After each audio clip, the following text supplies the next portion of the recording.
what's up guys? Auto Fanatic. So this is going to be a Ferrari F355 specific video on my solution of repairing the torn up brake cooling ducts. So you can see here, this is the remainder of what's left of the brake cooling duct. So this is a fiberglass duct that's mounted right here to the side of the unibody of the car.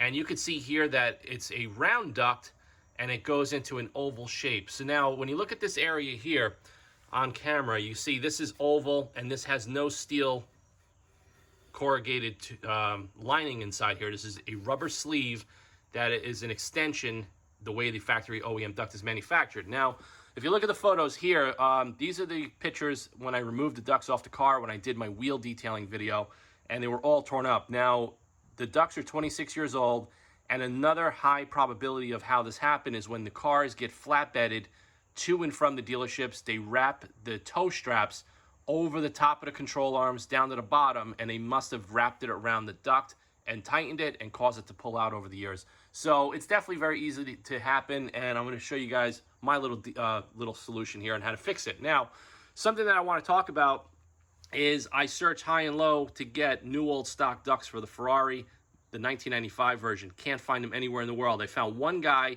in Australia that wanted $1,600 for 2 ducts, and I just couldn't justify the cost. So I bought some ducts. I'm going to show you guys right now how quick and simple this is. It's going to solve the problem. It looks pretty damn good and very close to an OEM aesthetic. So let me just show you guys right now. All right, so I bought this from Summit Racing. This is like a NASCAR type duct. It's black. You can see that there. It's got the steel reinforcement, very, very heavy duty. I got the original clamp. I actually cleaned it up and I polished it, and I have a new stainless steel 3.5-inch clamp as well. I'm just going to mark it. I have an Alpha cutter, tape measure. Now, this is something that I'm going to show you guys in the video. This is heavy duty 6mm heat shrink tubing that has an adhesive liner in it. So we're going to use 2 forms of mechanical fastening. This is going to take the place of this tubing not having that extension of rubber. So this is the factory tube that I removed, and if you look carefully, this is where the band clamp was. The factory tube on this particular Ferrari F355 was black. It's not orange, it's not red. Now, online, I looked, there's a couple of companies that are selling orange ducts. There's a couple of companies that are reproducing these as well, but they're $300 to $500 each that I've saw.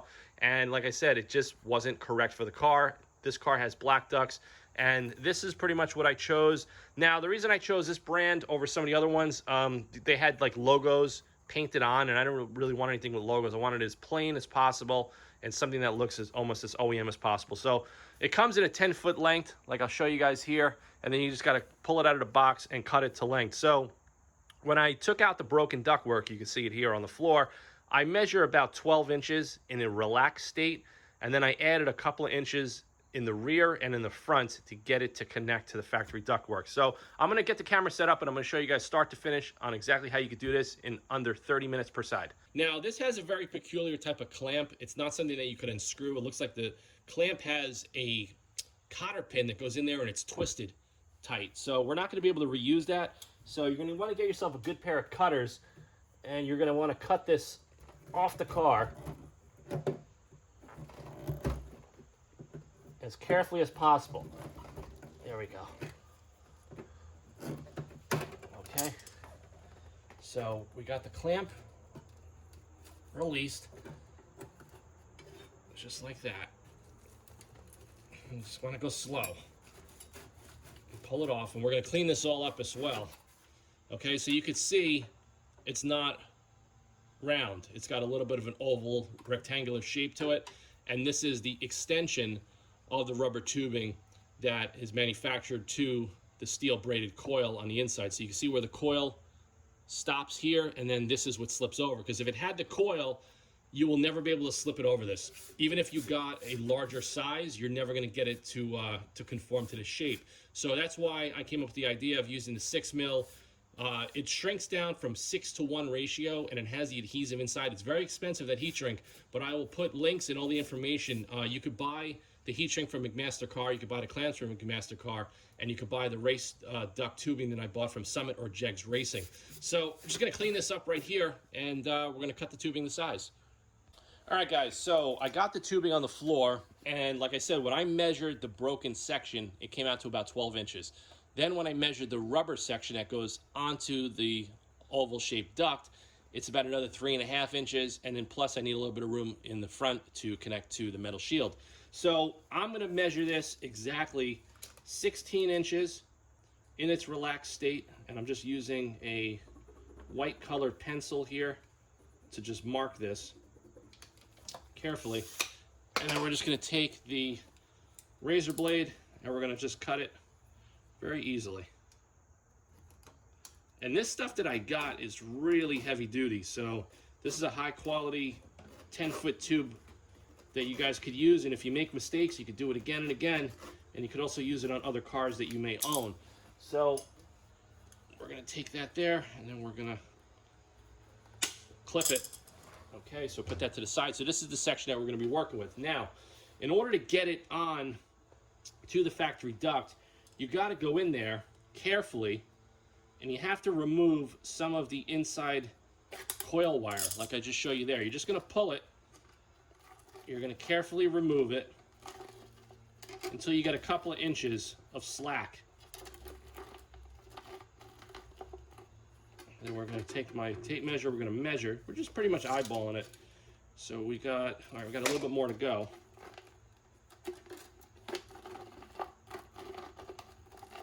Okay, I'm going to cut this out just to be easier to work with. Okay, so we have right here, we're just going to measure it. Okay, we're perfect. So I am just going to push this back in right where we are there. Now, another thing too, what you're going to have to do in order to get it to stretch, you're going to carefully take the gold thread. You're going to peel that off as well, because we're going to reinforce this with the heavy duty heat shrink tubing anyway and a clamp, so I'm not really worried about that.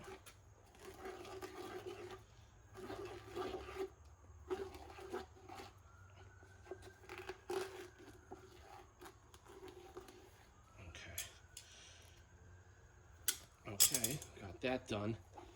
So that's pretty much set. Now the next step is going to be, we got to do it to the other side. So we're going to do the same procedure to the front. So we could slip this over the snout that's mounted to the front hub. So this is a simple DIY. I mean, this is the way I pretty much figured it out. And listen, if you guys out there have a better solution with these cars, you know, please let me know, because this is my solution, and I would love to find new old stock parts, except I'm not paying almost $2,000 to get them. It just doesn't make sense. I don't think it's going to add $2,000 value to the car. So there you go. So let's get over to the car and get this fitted. All right, guys, so we're going to start with this end first, and we're going to try to get it on there and snake it on as close as possible. It's a little bit tight to work on here, so it's going to be a little frustrating, so I'm just going to show you guys quick. You're just going to snake it on. So just like that. And I found that if you twist it, you can kind of get it on there a little bit easier, because it is a pretty tight fit. And you're going to want to get on there till it bottoms out. So you can see I measured properly, because we're right at the line of the factory part that we took off that was damaged. Okay, so we're on there now.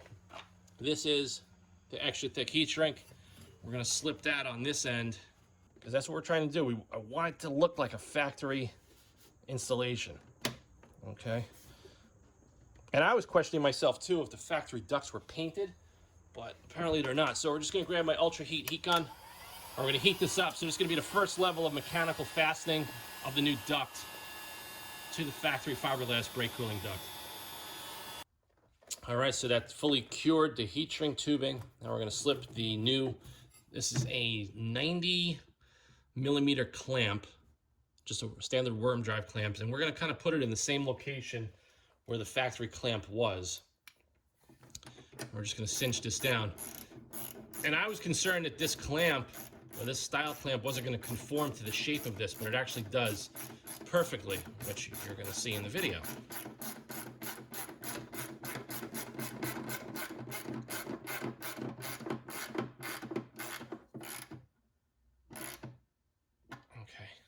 Pretty much it, so you could see it there. Now you could trim this back a little bit more if you want, if you're concerned about the aesthetic, but it's not going anywhere. So I'm just going to connect the front section. I'm going to show you guys when I'm all done. So just to make it easier to connect to this section here, this is where the metal duct is mounted to the spindle. There are two 10mm nylon lock nuts that attach this to the spindle. I'm just undoing them now so I can attach this on the floor and show you guys, and then remount it back on the car. So got that right there, and I'm going to be replacing the hardware as well. So this is the factory brake cooling duct attachment point in the front. So we're just going to take, okay, so we just got it on there. You can see that there. So we're not going to tighten up the clamp until we rotate it into position.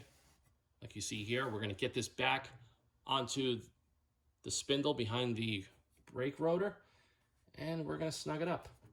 And there's also a rolled edge all along here, so you're going to want to put the clamp after the rolled edge on the outside port right here, just so if it does pull, that's going to stop the clamp from coming loose and getting caught in the wheel. All right, guys, so I'm all finished up. I just want to give you guys a little bit of a close-up of the final installation. You can see it there. It looks good. It looks as good as the OEM would look.